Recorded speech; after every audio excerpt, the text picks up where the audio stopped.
کا فرمانا ہے، حدیث قدسی ہے. حدیث قدسی حدیثیں دو رائج ہیں، ایک حدیث ہوتی ہے اور ایک حدیث قدسی ہوتی ہے. حدیث قدسی سے مراد یہ ہے کہ جو اللہ تعالیٰ نے پیغمبر علیہ السلام سے کہا ہو یا کسی فرشتے کے ذریعے کوئی پیغام پہنچایا ہو، لیکن اس کی حیثیت ایسی وحی کہ نہ ہو جس کو قرآن کہا گیا. ایسی حدیث کو حدیث قدسی کہتے ہیں. اور دوسری جو احادیث ہیں، قطع نظر اس کے کہ احادیث کتنی موضوع ہیں، کتنی صحیح ہیں، اور جو کچھ احادیث کا ذخیرہ ہمیں پہنچا وہ الگ ایک موضوع ہے. وہ عام باتیں جو حضور صلی اللہ علیہ وسلم نے کہیں یا حضور صلی اللہ علیہ وسلم کے عمل سے ظاہر ہوئیں، اس کو حدیث کہا جاتا ہے. لیکن جو چیز اللہ کی طرف سے یا جو بات اللہ کی طرف سے کہی گئی ہو اور اس کی حیثیت وحی کی نہ ہو، اس کو حدیث قدسی کہتے ہیں. حدیث قدسی میں ہے کہ اللہ تعالیٰ نے فرمایا کہ میں چھپا ہوا خزانہ تھا، میں نے چاہا کہ مخلوق مجھے پہچانے. جب میں نے چاہا کہ مخلوق مجھے پہچانے، میں نے مخلوق کو محبت کے ساتھ تخلیق کر دیا. اب اس سے یہ بات ثابت ہوتی ہے کہ اللہ کو پہچاننا، اللہ تک رسائی یا اللہ سے قریب ہونے کے لیے بنیادی عمل یہ ہے کہ محبت ہو. محبت کے بغیر کوئی بندہ کسی بھی حالت میں اللہ کو نہ پہچان سکتا ہے، نہ اللہ سے اس کا کوئی رابطہ اور تعلق قائم ہو سکتا ہے. اس لیے خدا تعالیٰ نے فرما دیا کہ میں نے مخلوق کو محبت کے ساتھ اس لیے تخلیق کیا کہ مخلوق مجھے پہچانے، مجھ تک رسائی حاصل کرنے کی کوشش اور جدوجہد کرے. اللہ نے جب انسان اور جنات کو محبت کے ساتھ پیدا کیا تو اس کے رہنے کے لیے جنت کو اپنا پسندیدہ مقام قرار دیا. جنت ایک ایسا مقام ہے یا ایک ایسا زون ہے جہاں خوشی، سکون، راحت کے علاوہ کچھ نہیں. چونکہ اللہ تعالیٰ نے مخلوق کو محبت کے ساتھ پیدا کیا، اس لیے مخلوق کے رہنے کے لیے جگہ بھی ایسی ہونی چاہیے جہاں کسی قسم کی تکلیف نہ ہو، پریشانی نہ ہو، کوئی بیماری نہ ہو، کوئی فکر نہ ہو، کوئی غم نہ ہو، بلکہ اس کے برعکس وہاں خوشی ہو، مسرت ہو، اور یہ کہ وہاں کسی بھی قسم کی کوئی پابندی نہ ہو. اللہ تعالیٰ نے قرآن پاک میں جہاں فرمایا کہ اے آدم تو اور تیری بیوی جنت میں رہو، خوش ہو کر کھاؤ پیو جہاں سے دل چاہے. جہاں سے دل چاہے کا مطلب یہی ہوا کہ جنت کا رقبہ جتنا بھی ہے، لاکھوں میل ہے، کروڑوں میل ہے، جتنا بھی ہے، اس میں کوئی اسپیس کی کوئی پابندی نہیں ہے. جہاں سے دل چاہے خوش ہو کر کھاؤ پیو. یعنی جنت میں یہ زمین کی طرح کی کوئی پابندی نہیں ہے، اور یہ بھی ہے کہ جنت میں کوئی ملکیت کا تصور نہیں. جہاں سے دل چاہے یعنی جنت کا جو زون ہے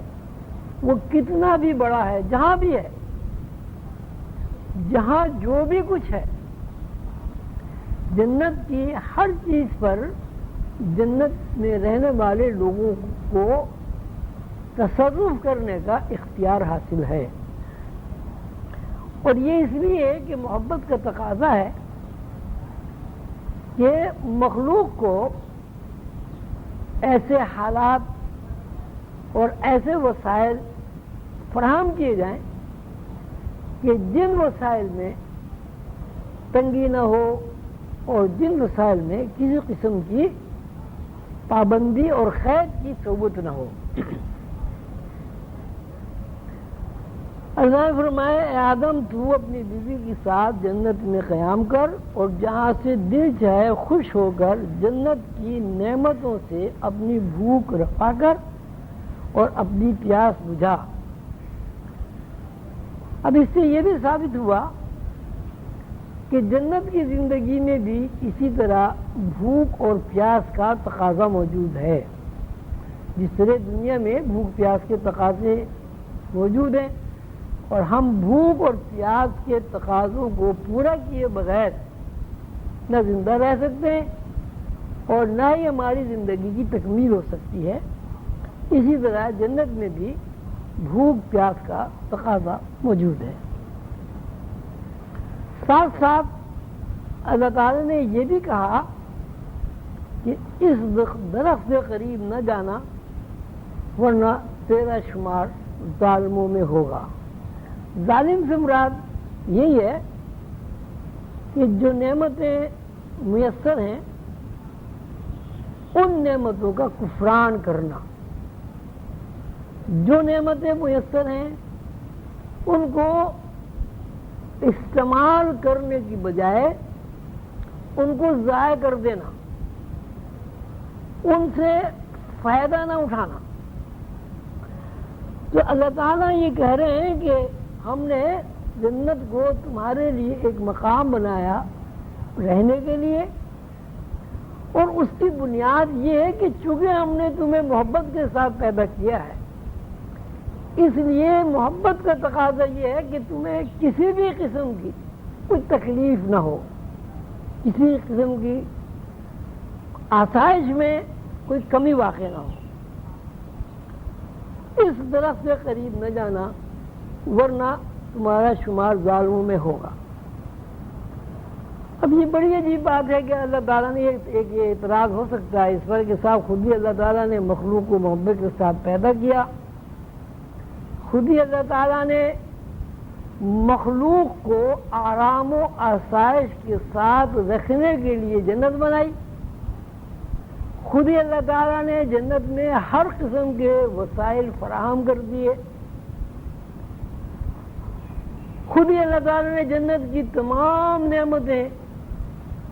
انسان کے اوپر کھول دی، اس کو اختیار دے دیا، اور خود ہی ایک پابندی بھی لگا دی۔ دیکھیے وہاں صورت یہ ہے کہ جب اللہ تعالیٰ نے محبت کے ساتھ تخلیق کیا مخلوق کو، اور اس محبت کی بنیاد پر انسان کے لیے ہر قسم کی آسائش مہیا کر دی گئی، تو اس محبت کا یہ بھی تقاضا ہے کہ جس کے لیے تمام آسائشیں مہیا کی گئی ہیں وہ بھی اس ہستی سے جس نے محبت کے ساتھ تخلیق کیا اس سے محبت کرے، اور کوئی ایسی بات اس سے سرزد نہ ہو جس بات سے اس ہستی کو رنج پہنچے یا اس ہستی کے مزاج کے خلاف ہو۔ بہرحال آدم اور اس کی بیوی جنت میں رہنے لگے، کتنے سال رہے اس کا کسی کو پتہ نہیں، 1,00,000 سال رہے، 2,00,000 سال رہے، کروڑ سال رہے، یہ اللہ جانے۔ بہرحال آدم اور اس کی بیوی جنت میں رہتے رہے، جنت کی نعمتوں سے سیراب ہوتے رہے، جنت کے ماحول سے خوش رہے، اور اللہ تعالیٰ کی فرمانبرداری کرتے رہے۔